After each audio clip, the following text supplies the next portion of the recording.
Hello and welcome to anyone and everyone who's decided to watch this video. Today I am rambling on about some Transformers toys that I never thought would happen and am very, very glad to be wrong about, with the first Transformers Hearts of Steel 2-pack of Optimus Prime and Starscream, the main villain from the Hearts of Steel comic, and a character who isn't even really in the comic.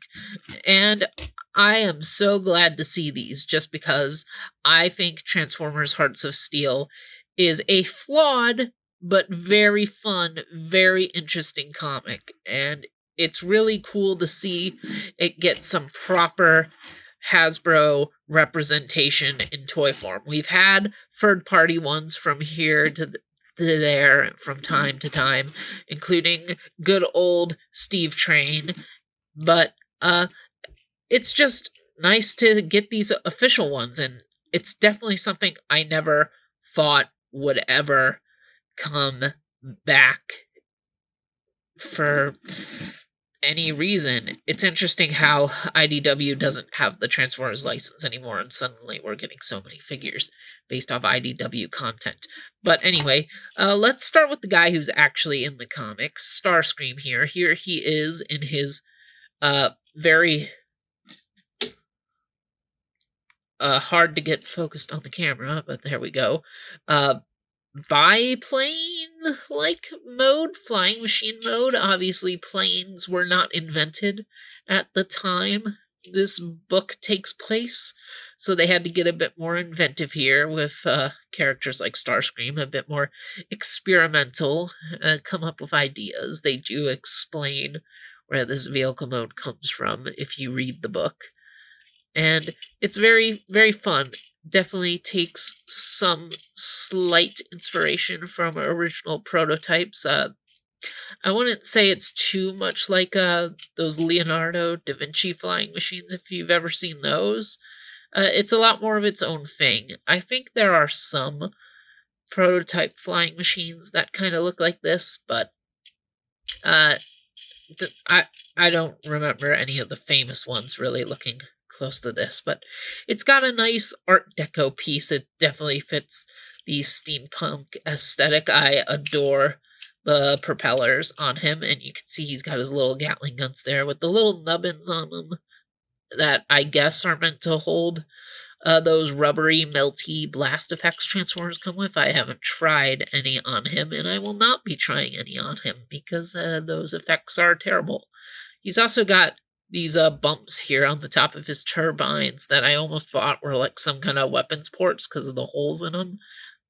If anything, they're more like the Minicon ports, really. But yeah, nothing is going on there. They're just there for decoration. And yeah, he's got his red center, he's got his robot feet sticking out the front, he's got all these bat-like wings, and he's got a plow in the back, which holds one of his landing gear. You can sadly see his hands, and the back is a bit of a mess, but you know, it's still a good little toy. It rolls very well on the ground, which is rare for our flight vehicle Transformers nowadays to even have real wheels, so I'm glad that he rolls really well. And it'll be interesting to see if we can get a Skywarp and a Thundercracker out of this, because I don't even remember if Thundercracker being in the book, but Skywarp definitely was. So it would be nice to get the brothers, but I'm amazed we're even getting Starscream. So yeah. So we'll have him just whoosh off here. And then we'll wheel in the Red Man himself. The shockingly small Red Man. Honestly, it's kind of weird seeing this Optimus design without the trailer. Because Optimus never gets to wake up in Hearts of Steel. He never gets to become this train design, but him and Megatron, who also wasn't in the book, did have designs made for them in the concept art that's in the back of the book, probably because they probably wanted to see toys of these made at the time. And yeah, so we do have this Optimus design, and we did get to see it used in Infestation 2, which I actually never read. But in that, he has a whole trailer, like the G1 Prime trailer. to become part of his train with him, like as like a coach, I guess. And this part here, like this back bit, this cab portion actually is part of the trailer in that artwork. So they did modify it and color it as the traditional Optimus red and blue. So now he's like a little tank engine, and it's very interesting to see Optimus as a tank engine. Which, I mean, technically he was with the trailer as well, because he didn't have a tender, but it's just, this is not a vehicle I could imagine Optimus Prime as, but it works so well. Like, I mean, I have a train bias, admittedly, I do love the choo-choo trains, but, like, this is one of the coolest Optimus Primes I have, and that says a lot, because, like, most Transformers fans, I got a lot of Optimus Primes. But, like, this legitimately is one of my favorites. Definitely one of my favorite modern Optimus Primes. I really like this figure a lot. I think it's really good. I think it's a really fun train. For his wheels, he's got the free in here. The central one is fake, though. It is just sculpted in, but the back and front ones are real. And then there's an extra one here in his crotch to help balance him out, so he can roll really good, really smooth. He's got his funnel here. He's got, I guess, 2 extra funnels here, or maybe that's like meant to be his whistle. Exposed hinges here in the front, which is kind of upsetting. And there is some paint plastic mismatch here, because this is just blue plastic painted red, but oh well. I love the front. They were able to incorporate the Prime chest windows in really well without ruining the look of the train. It helps that these are, of course, based more on the aesthetic of American trains, which were a bit more wild, a bit more built together than, say, European trains or really any other kind of trains around the world. Like, American trains really had their own style, and it was a lot more wild than other steam engines from the time. And I love this smoke box door with all the gold and the silver with the Autobot symbol in the middle. It looks so good. And that just giant funnel just towering over everything. I think this is a good looking, fun toy train. And we'll just quickly do a size comparison with our old pal Steve train. And they are practically the same size. Oh, yes, this is really good. Optimus and Steve riding together. And I'm really going to be interested in that other 2-pack with Bumblebee and Megatron to pair that Bumblebee to Steve here, just to see how much better an official version of this design as a toy will likely be. I definitely think that one will hold together a bit better in train mode than this one does. But get out of here, Steve. We're looking at Prime, and we're just going to get one last look at him. Oh, yeah, and the shaping here in the back, with like this kind of like tab and this hole, this makes me think that a second release of this, with the trailer coach, might actually be on the way. But yeah, pretty good, nice little cute toy train. Rolls around really well. Got an Autobot symbol on the roof. It's a fun Optimus Prime toy, and I really, really like it. So, enough about the vehicle modes, as glorious as they are. It is time to look at the robot modes.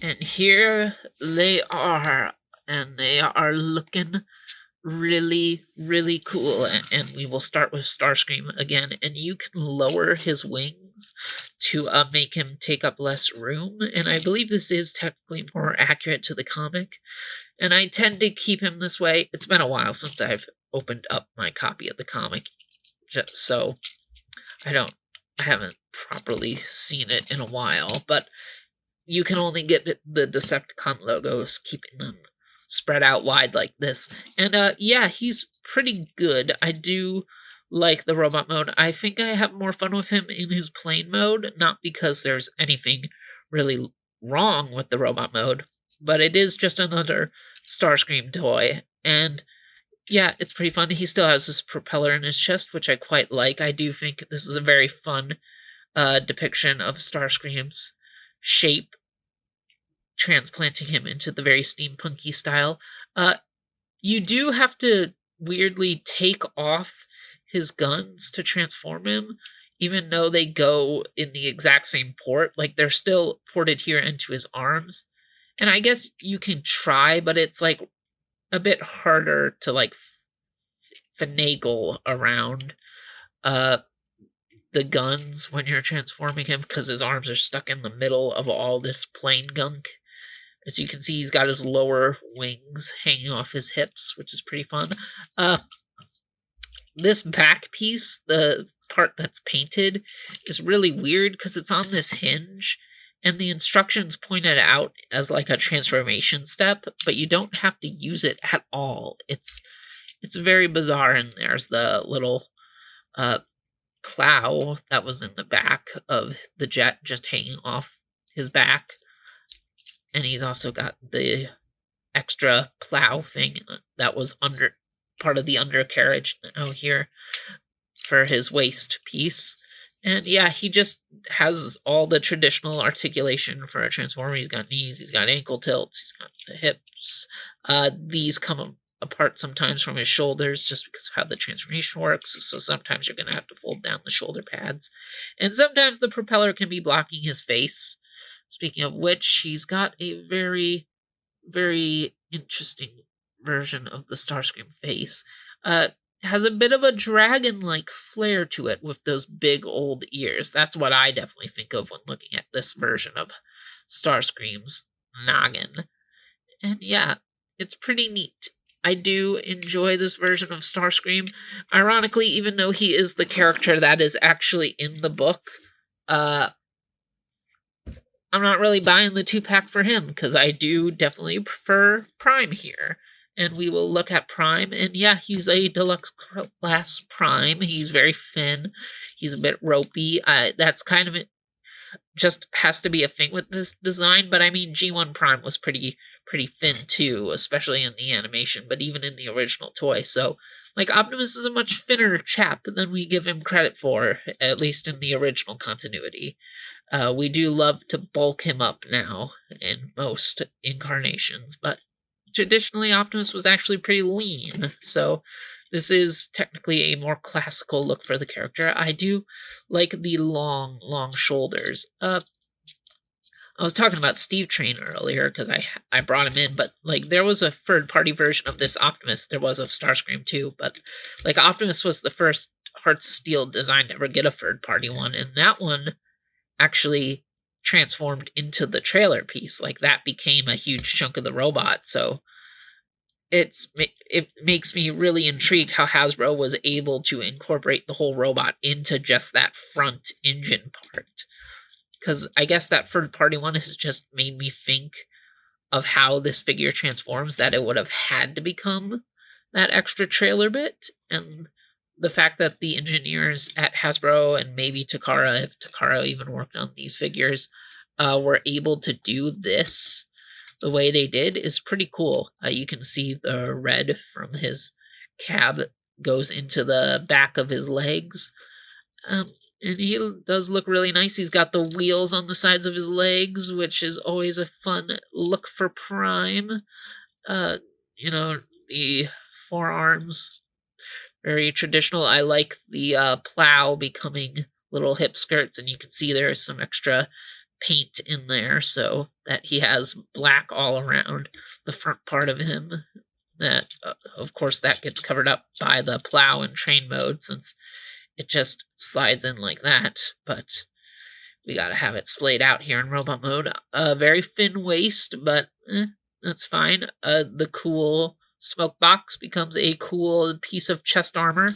And we also got his head with a lot of indentations in it, a lot of extra lines and stuff. He's got like this knight's visor over his eyes, and his horns look more like funnels. Very nice. Very simple back. I just noticed that he has all this extra gearing detail in the back of his shoulders, which is pretty nice. Also visible screws, but whatever. And, he's a pretty fun figure. As for accessories, the roof of his cab becomes a shield, which can just be ported into one of his arms on a traditional 5mm peg. We're all used to them right now. By now, anyway. And the funnel, if we pop this open, we pull out this piece, and we get his blaster. And that is definitely very fun. I do like that integration. And that comes straight from the concept art, too. So I'm glad to see them keeping true to that. It's a very fun part of this design and very good. Optimus is definitely my favorite of the two figures, but Starscream is still really good. I like this 2-pack. I like it a lot. And here they are, next to Tracks, aka Steve Train, as everybody falls over in his greatness. And again, they look pretty good together. Arguably, they should both be a little bit bigger than him, but I still think this is really nice. And I definitely want the Bumblebee and Megatron set to come out. I definitely will be excited to get my hands on that. And I really am interested to see how that Bumblebee compares to this guy. I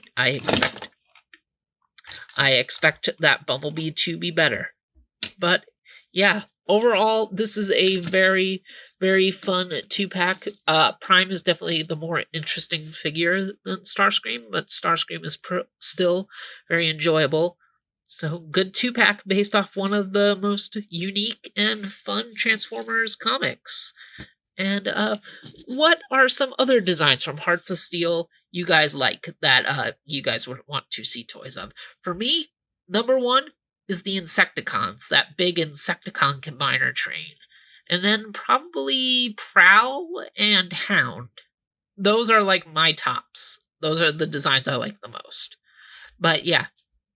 So, I think I've rambled on enough here. Thank you all for watching, and see you guys around. Hey y'all, it's your Rad Man Blaster here to let you know that this channel is where you want to go for some cool vids. You dig? And if you do, then you should subscribe so you can know the latest going on. Catch you on the flip side.